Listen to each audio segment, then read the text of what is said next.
Welcome to Greg Hjorth's Greatest Hits. The following game was played at the Doeberl Cup in Canberra in 1987. It's a game between Greg Hjorth and Robin Hill. Robin Hill was one of Victoria's top players during the period that Greg Hjorth was becoming a strong player. By 1987, Hjorth was already a clearly stronger player than Hill. The Doeberl Cup has always been the premier weekend tournament in Australia, run over the Easter weekend. Greg Hjorth had a good record in this tournament, winning the event 3 times.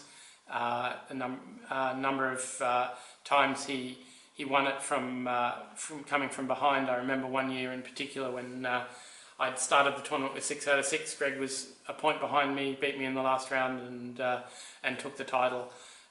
He was a good strong Doeberl Cup player. But this particular game was a relatively early round in 87, and Hjorth was expected to win, but the way he won was extremely pretty. It started out as a Queen's Gambit, nothing special here, Bishop G5 97, and with the classic trap, if you take on D5 twice, Black will play knight takes D5, sacrifice the Queen temporarily and win a piece. So we're back in the main line. And after knight f3, queen a5, we have a Cambridge Springs defence. Now, there are various ways to combat that, but bishop e2, as played by Greg Hjorth, is not one of the main lines. In fact, rather than let Black take the initiative with bishop e4 and knight e4, Hjorth decides just to allow knight e4 and give away a pawn on c3. Not common at all.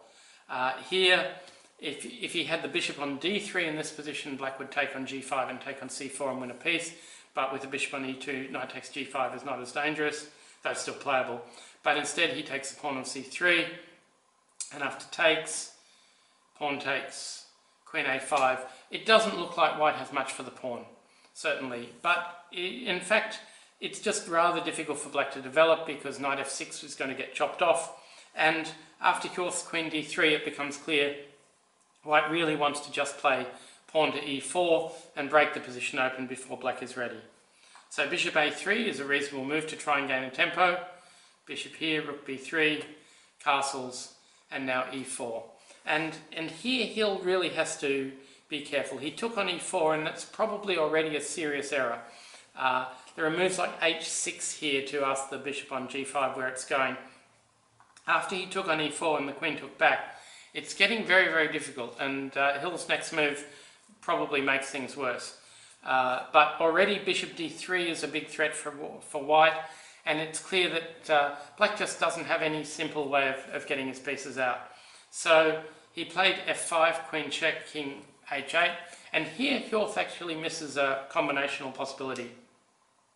Instead of what he played in the game, bishop e7, he can actually win with knight h4 here, with the threat of knight g6 check and rook over to h3 mate. And there's no really good defence here for Black. So for example, if you play knight h4, knight f6, there's a check anyway, take, check, and if the knight blocks, queen takes pawn, and Black is going to get mated. So Hjorth actually misses a trick for once, but it's worth it for the combination that comes up later. So instead he played bishop e7, and after takes, queen d8 is a good defence, and rook e3. And here is another indication of the way Hjorth played. He really doesn't mind if Black swaps queens, and white will get a rook on the 7th, Black will be a pawn up, but white will have all the pressure. It's probably the way Black should play. I mean, he can swap queens, play knight b6. There's no particular reason why Black should lose that position. It's not easy for white to double rooks on the 7th rank. Certainly white's not doing badly either. But instead, knight f6 was played, which is not terrible, but after bishop c4, things are getting a little bit tricky. White has this threat of knight g5, and all of a sudden knight f7 check.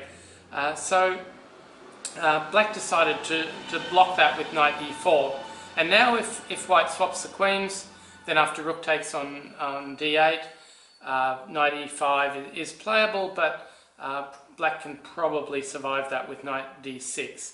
Instead, Hjorth found a fantastic idea.